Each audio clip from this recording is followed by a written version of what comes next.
April மாதம் 22ஆம் தேதிக்குரிய பரலோக மன்னா. மத்தேயு 12ஆம் அதிகாரம் 36ஆம் வசனம். மனுஷர் பேசும் வீணான வார்த்தைகள் யாவையும் குறித்து நியாய தீர்ப்பு நாளிலே கணக்கு ஒப்புவிக்க வேண்டும் என்று உங்களுக்கு சொல்கிறேன். வசனத்திற்குரிய விளக்கம். ஒரு கிறிஸ்தவன் தன் அனுதின வாழ்க்கையில் ஒவ்வொரு நாளும் தன் ஜீவியத்தை பரிசோதித்து பார்க்க கடமைப்பட்டுள்ளான்.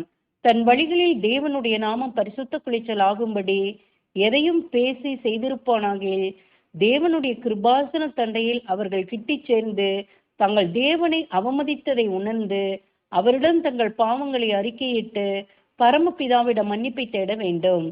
வீண் வார்த்தைகளினால் நாம் நமது பேரில் பாவத்தை சுமத்தி கொள்ளாமல் அவ்வப்போது மன்னிப்பை பெற்று நம்முடைய பாவங்கள் நீங்க கிறிஸ்துவின் மூலமாக அவருடைய இரத்தத்தினாலே நம்பிக்கை உள்ளவர்களாக சுத்திகரிக்கப்பட வேண்டும்.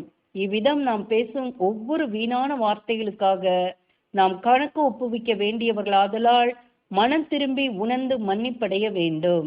இல்லையேல் நாம் குற்றவாளியாய் தீர்க்கப்படுவோம். ஆமேன்.